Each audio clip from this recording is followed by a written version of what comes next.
Welcome back to another episode of Wigan Weekly, your go-to podcast for all things Wigan Athletic. I'm Charlie. And I'm Curtis. It's great to have you with us for episode 8. Today we'll be diving into our recent matches against Shrewsbury and Rotherham, looking ahead to our upcoming games against Wrexham and Huddersfield, and discussing some exciting articles that have caught our eye this week. Let's kick things off with our home game against Shrewsbury.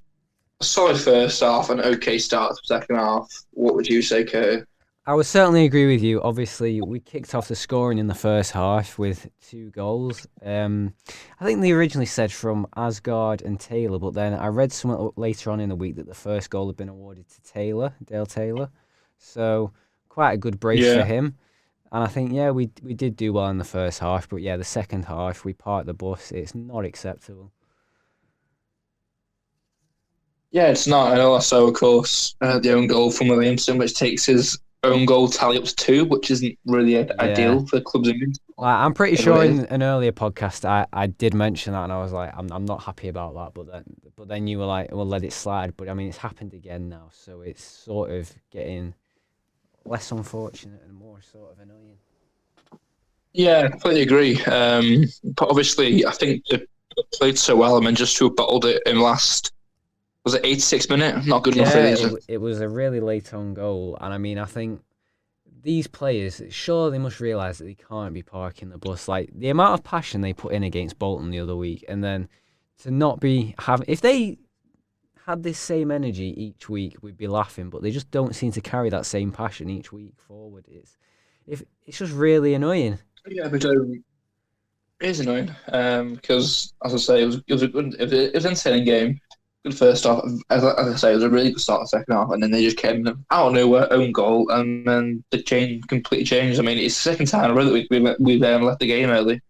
Yeah, it is, and I mean, obviously, we want the players to get a message from that, but I mean, by the time we got out, the final whistle had gone anyway, because so many people had left by sort of added time. It was like, they just weren't happy. Yeah, absolutely. So, I mean, who was the standout player for you in the Shrewsbury game? Dale Taylor, no questions asked. I mean, Tello Asgard was pretty good as well, but if it just had to be down to one person, it was Dale Taylor. Absolutely. I mean, it's a draw. I mean, as I say, it could have been worse. We could have been beat, and frankly, yes, we could have been beat, and it would have been very embarrassing to have been beaten by a bottom of the table team. But we shouldn't really be taking a draw. Like, you know what I mean? Like, you've got to look at their recent form.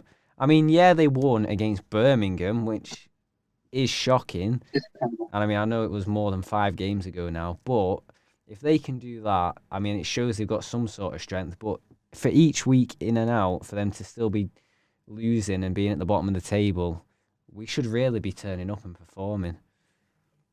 Yeah, I mean, because, when you look at them, it's fair, though. That's a result that's put them in the 23rd now, 15 points. All of a sudden, there's a bit of momentum now for Shrewsbury. It looks like they might be in with a chance of survival this year. So, I mean, any team, survival or relegation, unless you're in sort of the top parts, it's not really off the cards, is it? I mean, let's have a look at the table now, because is it Burton that's now at the bottom following their 2-0 defeat to Birmingham? Yeah, now we're playing them next month, so if we don't turn up to that, I'll be very concerned. You heard it here first. Definitely. I think we'll move on because, we don't want to dwell on the draw. I mean, it could have been worse, but it could have been better.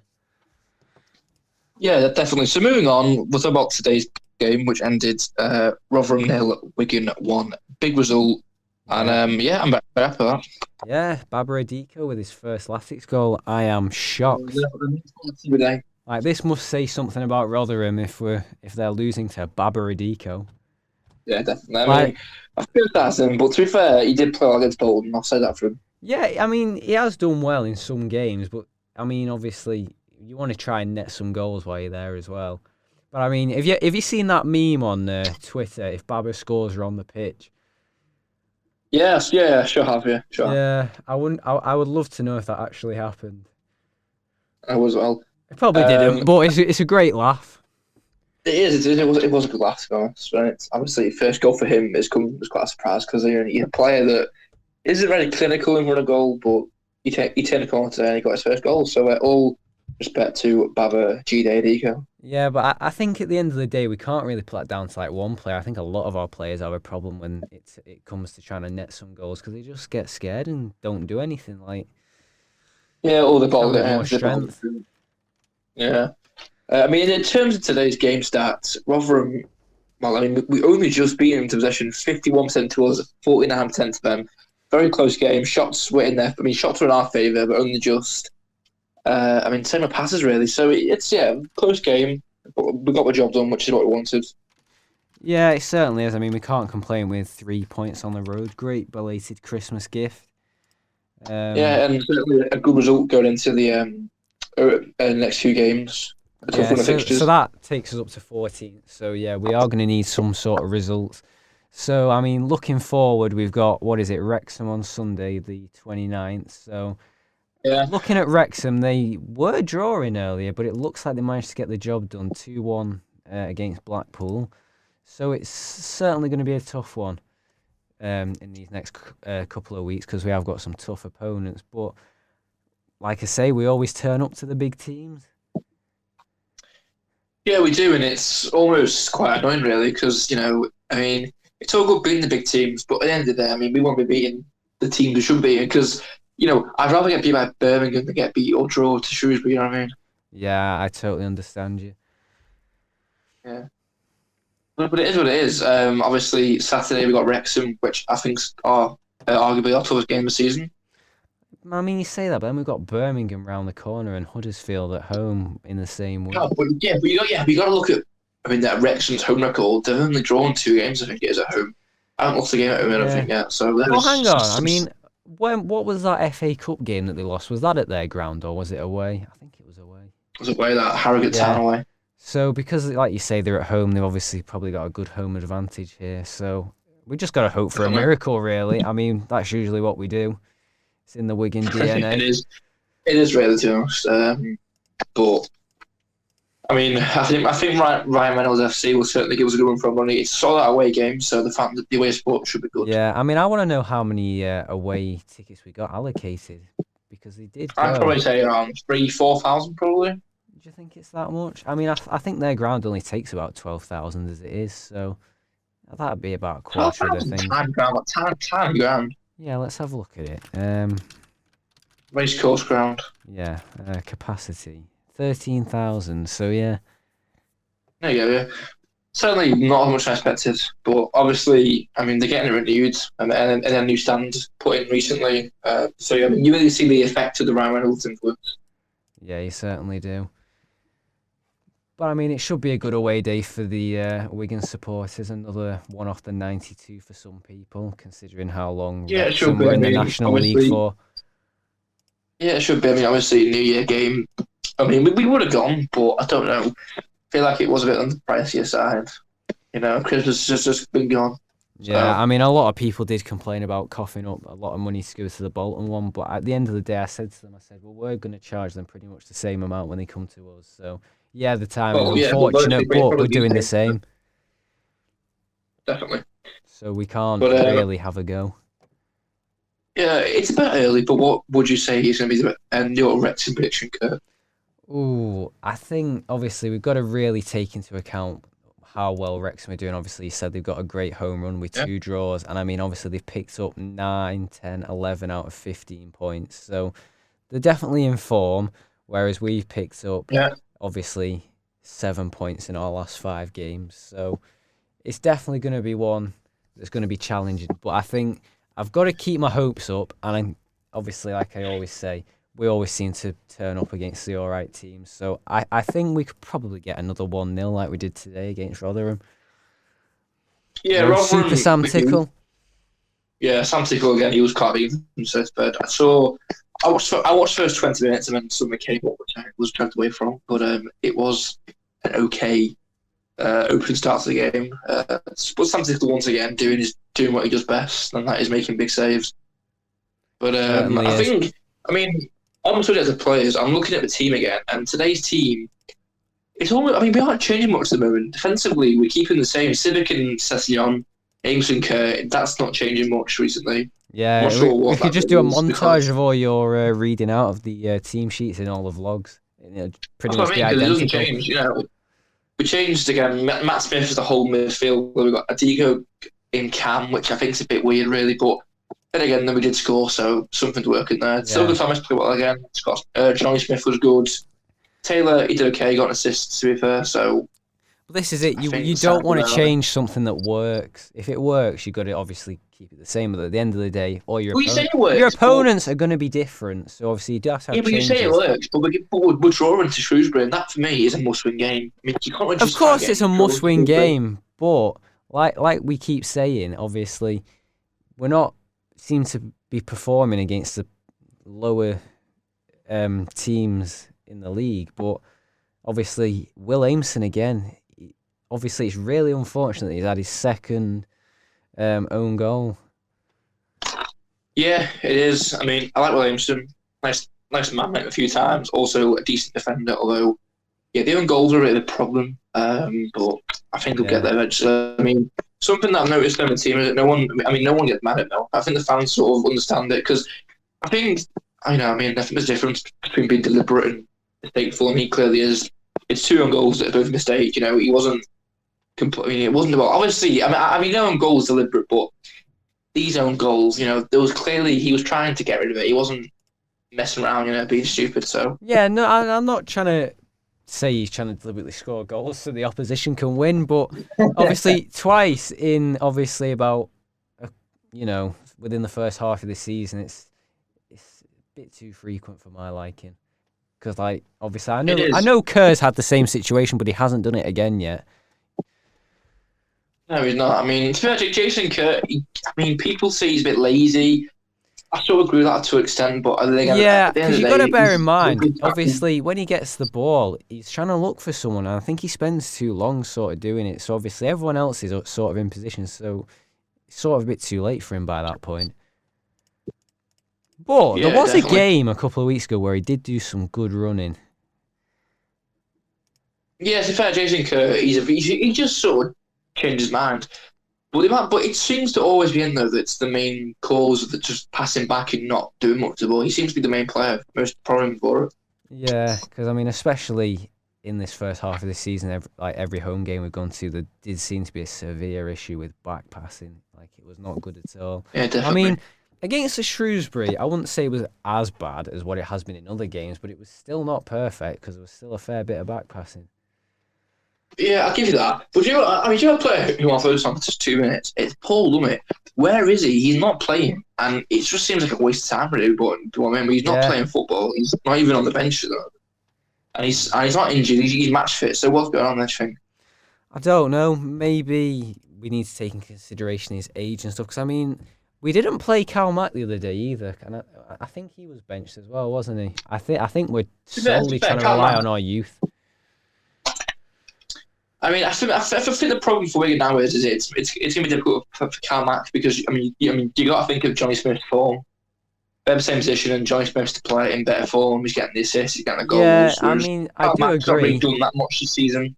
Yeah, I do agree, but you got to bear in mind Cal Mack had his injury after the Peterborough game, so it was a bit unfortunate. Yeah, and obviously he did score a great worldie there, but as well with Johnny Smith, he does score bangers, but on the Shrewsbury game the other day, he did do a couple that were quite wide and over the bar, which I was quite shocked with. He did. Obviously a fan favourite. He's got a long history at the club, but I just think, at the end of the day, age is getting him a little bit. His legs aren't quite as good as they used to be. I think maybe he might as well at the end of the season. I don't know, maybe the Cal Mack. Maybe. I wouldn't be surprised considering obviously last year they only gave him the 1-year contract renewal, but at the end of the day, I think Wigan would probably like to keep Cal Mack on. He's been there most of his career. I know he did a spell at West Brom and other clubs. He seems Wigan through and through. This is third stint to the club, so there's something. So there's clear something that he likes about the club. That's what I'm saying. He must be Wigan through and through. Yeah, definitely. I think we'll move on now because I think we could spend a lot talking about our Wigan team. But yeah, we certainly could. But Next one we want to talk about is the Huddersfield preview. And I mean, I know we're talking about two previews here at once, but obviously the next podcast episode will come out after this game has taken place. So Yeah, it's best to get it out the way with. So, Huddersfield. Now, we played them at the beginning of the month, where we had a narrow 1-0 loss. Now, you watched this on Sky Sports, so you know more about the game than what I do. I mean, I was on call to you, but you didn't. Obviously, I didn't really get to see it. All I could hear was what you told me. So, would you like to tell us a bit about the game and how you thought it was? I don't know. I mean, I think Huddersfield and Michael Duff play very lazy and boring football, but they just know how to score. But yeah, I mean, I watched that game, and I must say that Michael Duff, he plays for me quite boring, lazy football, but he knows to score goals.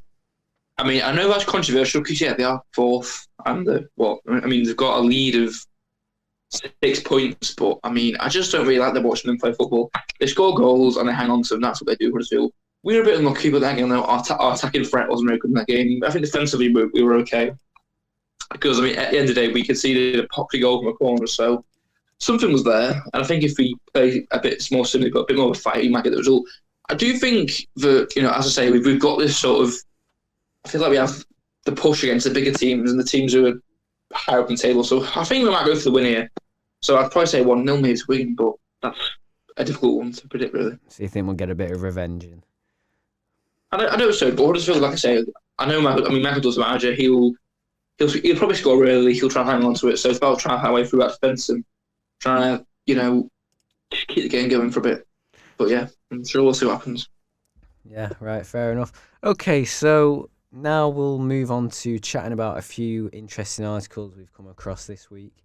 One of the articles we found was from the official Wigan site, and it was about a document they had to publish. I think it was called the Board Bulletin. And it was basically suggested that once a month they update sort of the fans about what's going on within the club. So basically there's this bulletin and they break it down into 3 key areas: club, community and performance. So they've published the first one. So they've said about the club that they've appointed some new directors. So they've identified a managing director of the football club and a managing director of the stadium. So they're hoping that this will improve the football operations and the venue experience, because a couple of months ago, I think they mentioned that they wanted to make the Brick a venue for like other things apart from football and rugby. So obviously, if they could do that, that'd be great in terms of getting more money for obviously the Wigan clubs. So, not a bad idea. And obviously, next thing they talked about was ticketing and commercial. So they reckon they've got about 6,300 season ticket holders and 50 commercial partners. What do you think about that, Charlie? Do you think we've got 6,300 ticket holders? Well, we must do. I mean, I don't think you can you can't really lie about stuff like that, can you? Let's face it. No, you certainly can't. But when I told you that the other day, you seemed shocked. Yeah, I seem shocked, but then again, though, but I'm not going to say that we're going to lie because it can't be. I mean, you can't post that on your website and just lie to fans. You can't physically do that. But I just think, when I look at the stadium from a fan's point of view, it's empty. The east stand's the only worth stand sitting in.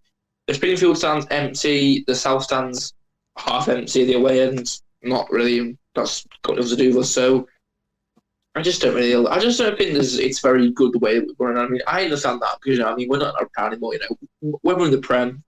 The DW as well. So it was full majority of games, and obviously we've had our downfall. So yeah, fans obviously aren't going to come as much. And people said that if we had a small stadium, like 10,000, it'd be easy to start out, but that's not the case, sadly. So we got to make do what we got.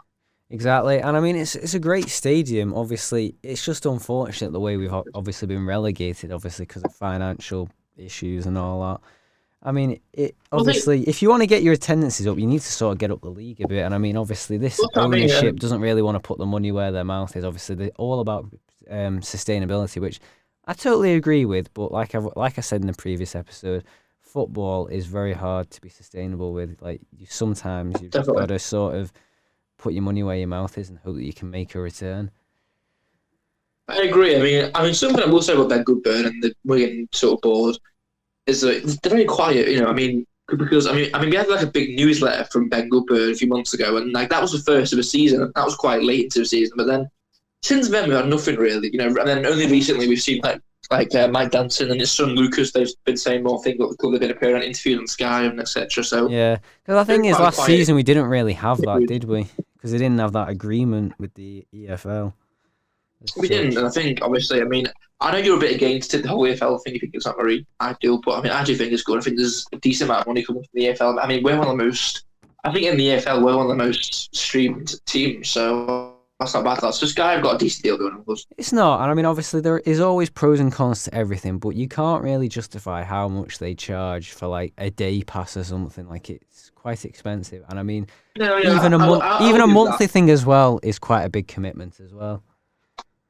Yeah, definitely. I do completely agree with that. Which is why I think it's a bit unfair. Obviously, if people are struggling for money, you can't really demand like 40 odd quid a month. It's quite hard to Well, try no, and but do. then obviously the club have got. But then the club, on the other hand, though, the club are just as bad. You're charging what £10 as watch it on Latics TV. Let's face it, there's about 4 or 5 home games a month. That's about £50. So technically, you probably save yourself about £10, really, if you have what we could Yeah, spend. or really go to the games. But the thing is with the Latics TV is if you're watching a three o'clock Saturday game, you can't really do it in the UK. You'd have to be You abroad can't. for You have to something like watch that. it. So Well, obviously you get the audio pass, which is only about £4 or so. It's not as bad. But I mean that's yeah, but it still paying adds for up to audio. about 20, yeah. And I mean I wouldn't want to sit there and just listen to audio. I'd like to see what's going on. I don't mind listening to audio, but I'm not paying to listen to audio because I feel like Wigan should have a radio station dedicated to the game, which I can't believe that they don't. To be honest, I think they'd do really well if they Well, the did. thing is, back in the day, they did have the likes of Wish FM and stuff that would have covered, obviously, the rugby and the Football. football because they Yeah. were actually on the East Stand sponsor thing at one point years ago. Yeah. But yeah, because obviously a lot of radio stations don't exist now because these big companies sort of bought them and then sort of merged it all into one. It's a complete mess nowadays. Yeah, it definitely I is. would rather stream my own music than go and listen to a radio station. I think a lot of people would feel the same way because obviously, if you've got like your premium streaming service, you're not listening to your adverts or anything like that. So it Yeah, seems to be a dying thing. adverts are a bit of an annoyance. Yeah. So moving on with this report, they're now talking about performance. The first thing they obviously mentioned was the results against Bolton Wanderers being, and I quote, another memorable day for the club, which I totally agree with. And obviously they've highlighted that it was after an inconsistent period of results. So they were delighted to obviously get the win for everyone. They've also said that the result against Shrewsbury was a tough one to take after being on top for large periods. However, they've then gone back to highlighting that we had 3 victories in a row against Barnsley, Northampton and Cambridge, which is apparently the first time we've won at Cambridge for over 20 years, so great.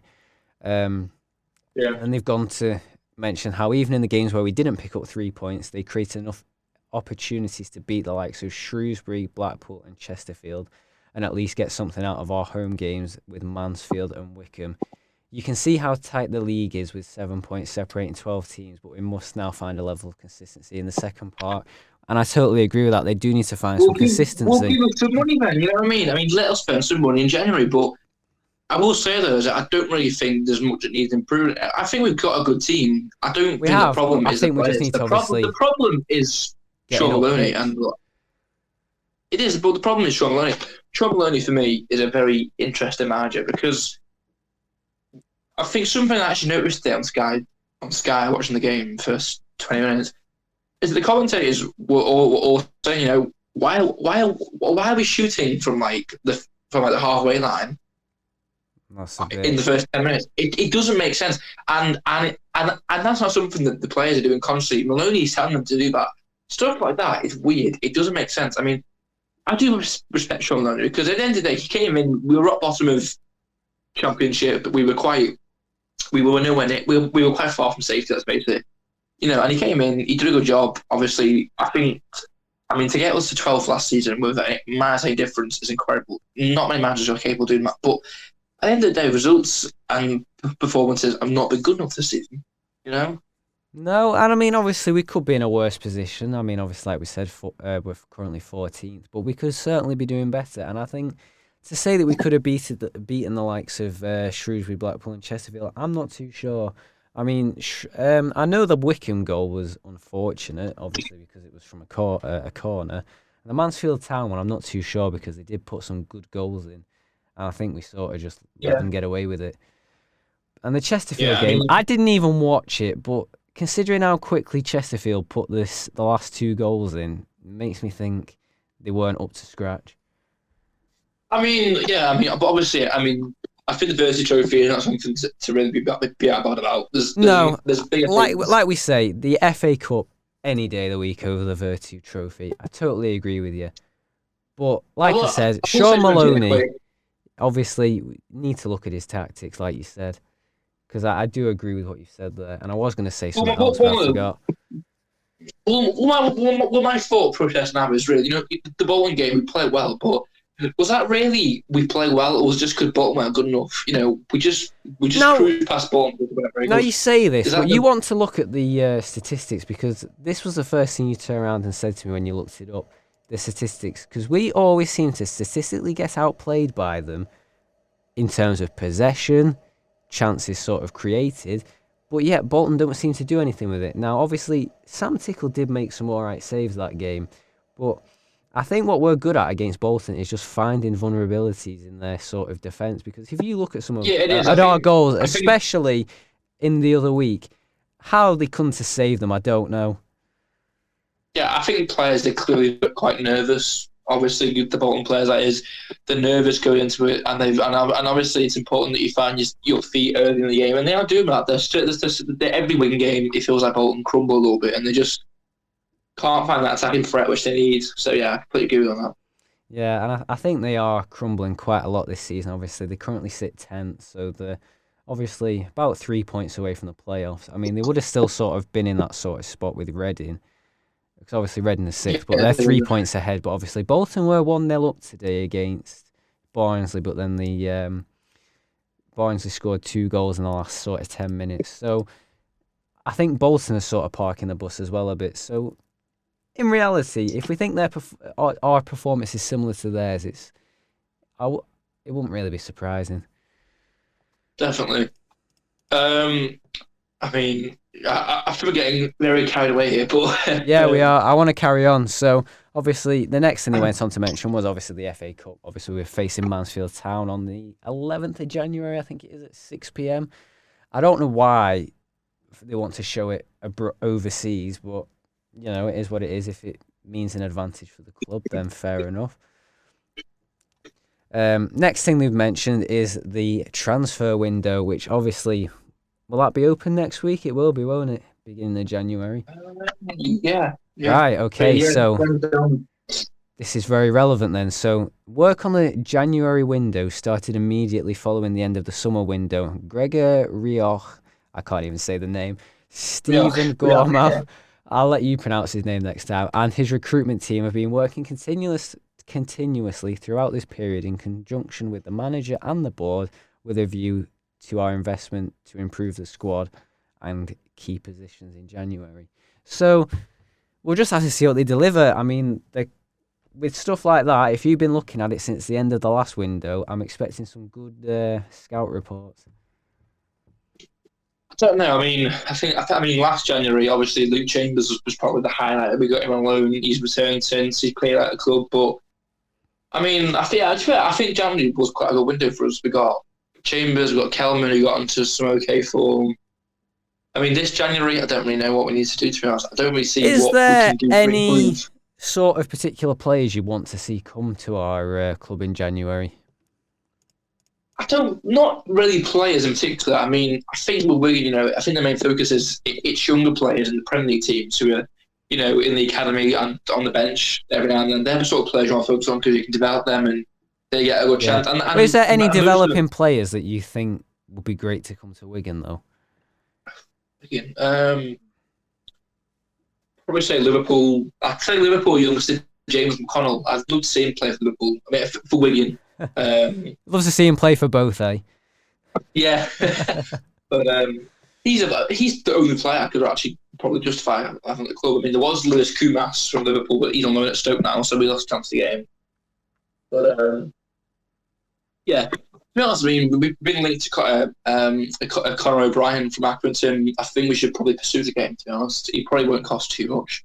It'd be a good piece of Yeah, I'm just quality. hoping we have an all right amount of money to play with, especially after the He summer won't. window where we obviously Let's sold face the it, he likes won't. of Sean Clare and Charlie Hughes. Yeah, but in January, it'll be either loan signs or be free agents. And realistically, that's not good enough, really, because you can't be dependent on free agents and loan signs. At the end of the day, if you're looking at Exactly. being in That's the thing. We get Championship, too many loans in and out the door. That's why I feel like we lack a bit of consistency sometimes. but my point is though, is that when you're looking to go up to a Championship in the Premier League, you can't do that because if you do that, you've got no chance. You've got to spend the big bucks Yeah, in order to you need your succeed in the high familiar leagues. faces. Yeah, but I mean, it is what it is, really. The next part of that segment, it was, of course, Sam Tickle being named 23-24 League One Player of the Year at the recent Northwest Football Awards. Now, that obviously is a real statement itself because, we've got a player who is breaking records. He's doing massive things, winning trophies. He's doing good things in the can. Yeah, he certainly is. And we've always said this since day one on this podcast. We believe he's got the potential to go out there and be a great Premier League star. It does. And, I mean, with the January transfer window, I do want to mention, Sam Tickle, I think he'll stay. I don't see a reason why he won't stay until at least the end of the season. So I think he's not really one to worry about too much. I will say that Asgard's getting a lot of. There's a lot of rumours about Asgard. I mean, I've been watching TikTok, so a lot of football fans are all very excited about Asgard and they've been focusing on his form. So it's good. We're getting recognition, but also I really don't think we can lose Asgard. Like Asgard be I always think that we can't really afford to give him away. Not this season. With how we're performing, we're just up and down these spots. Until we sort of get some sort of security, we can't really rely on what's his name, Ben Watson. Tom Watson. I'm thinking of Ben Amos and Tom Watson together. No, you're thinking of Ben Watson who scored the FA Cup winning goal.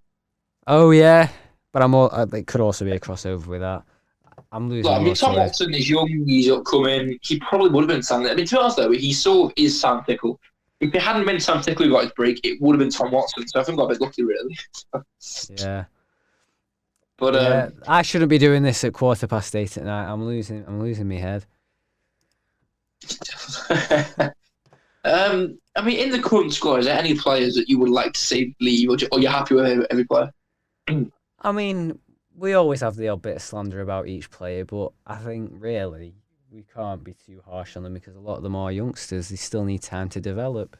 We've not seen their prime yet. Yeah, we've not. But I mean, okay. Well, another question for you: is there any players that you would like to improve on? Any positions you like to improve on? Like I say, my main concern with our performances on the pitch is obviously the back passing. I'm sick of seeing that.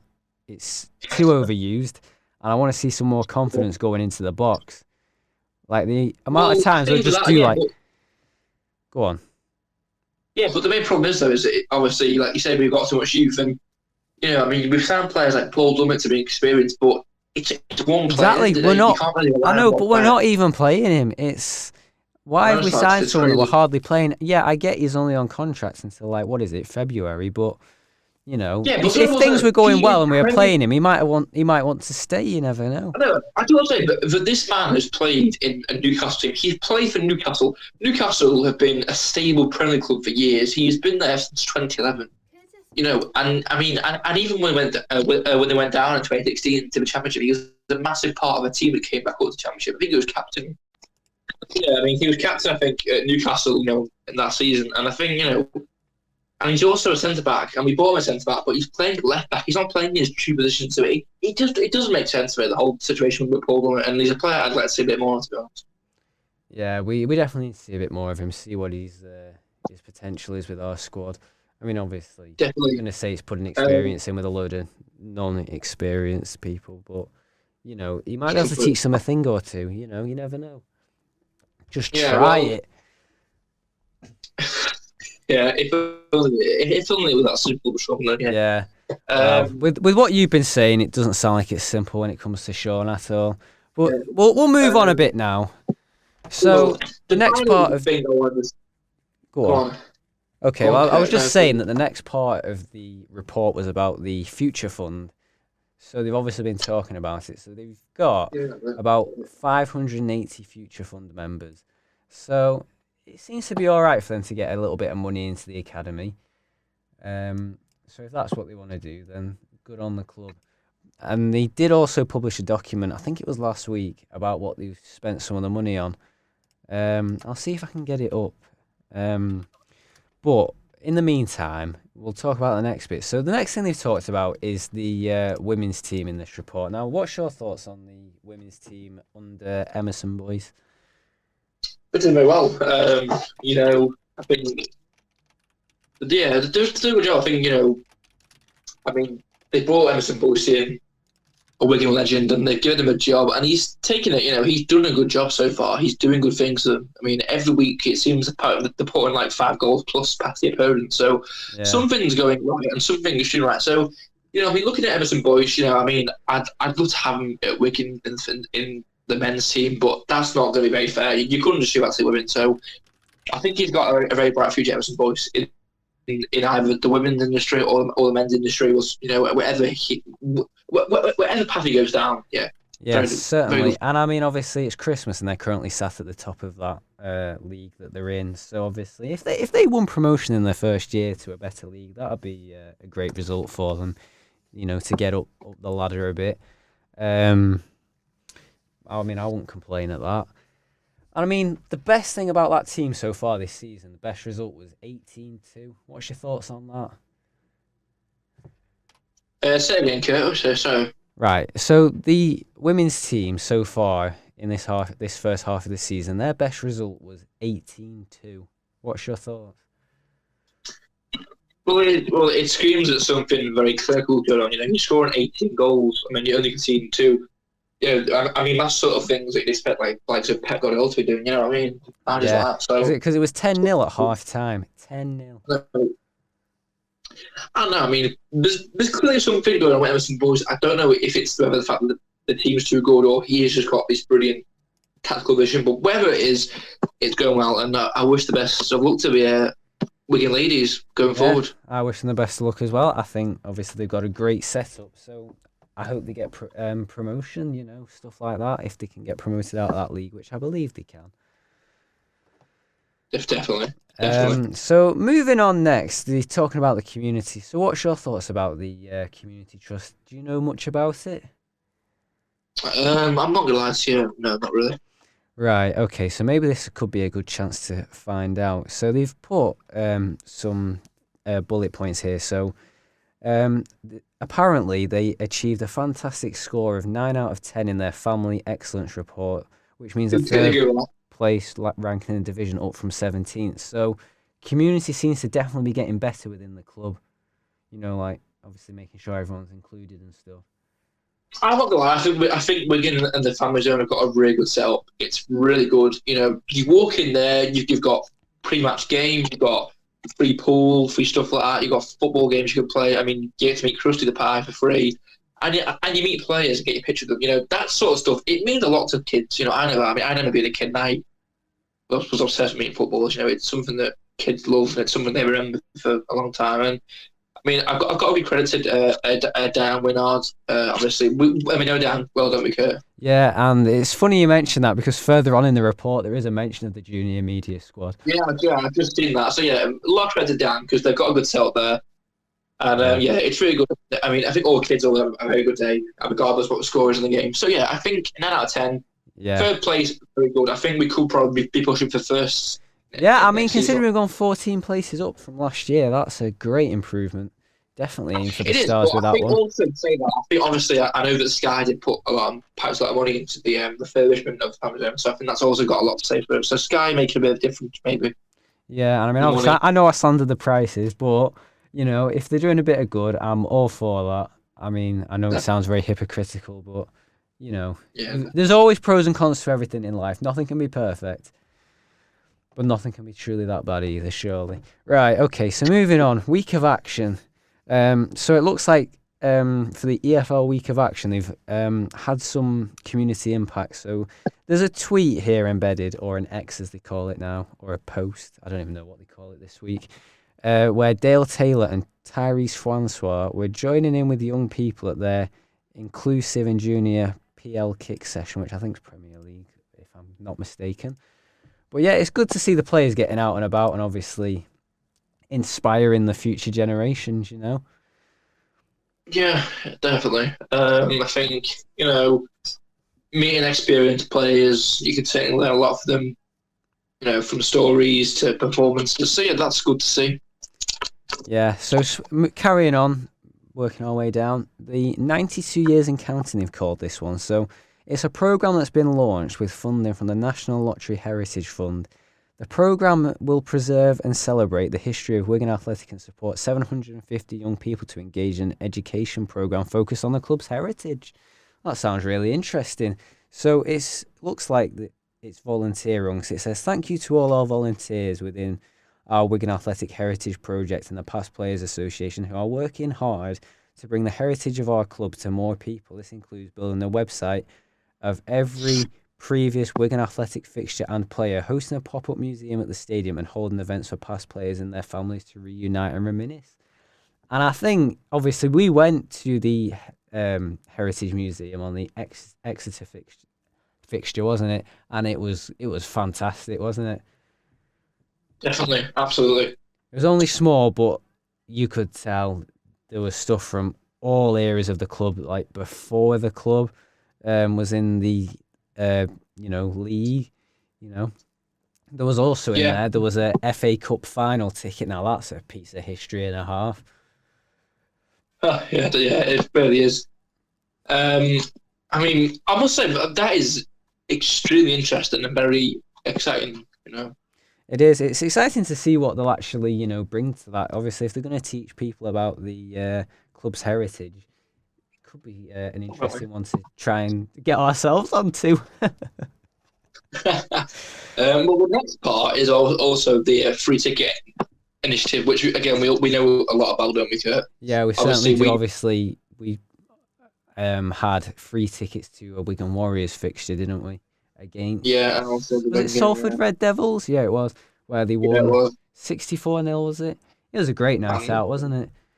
It was. It was like although there was more noise from the away fans than the home fans. Well, that's the thing. We were sat like there was this split in the north stand. Obviously, you got your away fans, and then there was us. So obviously, we were right near them, so obviously we could hear them. But I mean, I did then go to the Lee Leopards semi-final thing at a later date because my friend had free tickets for that as well. College and free tickets, it's great. And that was another successive win for them. And I mean, yeah, I would certainly say that obviously Lee filled out the whole North Stand. They did bring a good atmosphere with them. I mean, the Wigan fans did obviously cheer when they were scoring and stuff, but I think, yeah, the away fans certainly do bring more atmosphere. And I think an away day always feels different no matter what the sport is. Yeah, definitely. But yeah, I mean, I think the free ticket initiative is very good. Young fans might not be able to afford tickets, so yeah, getting them their schools, local schools to offer the tickets. It's all good. And it's all good, isn't it, Kurt?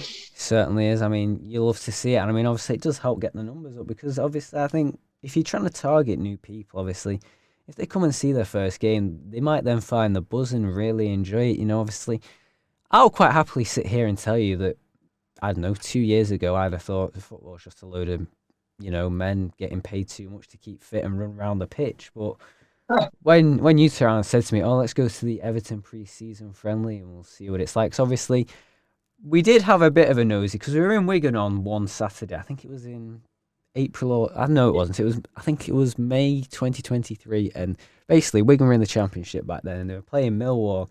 I think we saw from the screen outside when we were walking past the stadium, Tello Asgard score his second goal, was it?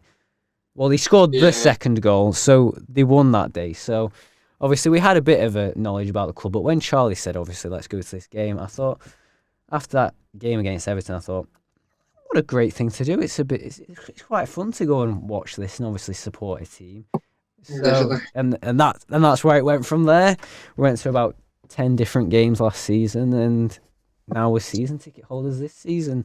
Yeah, and we've been making content for the last 12 months and over really. Yeah, and I mean, obviously, we started Obviously, the YouTube channel at the end of October, so we've been doing that for yeah, about I two mean, months. our Instagram's done very well. Very well. We're not far off 400 followers. So keep following us, please. Yeah, if And if you hopefully enjoy what we we'll put out there, please consider dropping the follow, yeah, and yeah. a I'm subscribe on saying YouTube YouTube as really. well. It took us both a lot of encouragement, well, me more than Curtis, to start doing YouTube. But we're doing it now, and we certainly start. We're enjoying it. Yeah, And the I views are always getting enjoy more. editing the videos, and it's great to see, obviously, our hard work being rewarded when we get some views and people commenting that they enjoyed the video and to keep on going. Definitely. It's really motivating, and obviously, if you watch our videos and you don't leave a comment, we're still grateful. Obviously, your likes, your views, it's really appreciated. But obviously, if you'd like to leave a comment, we do read them all, and we are obviously really happy that people are enjoying our content. It really does, obviously, like I say, motivate us to keep doing it.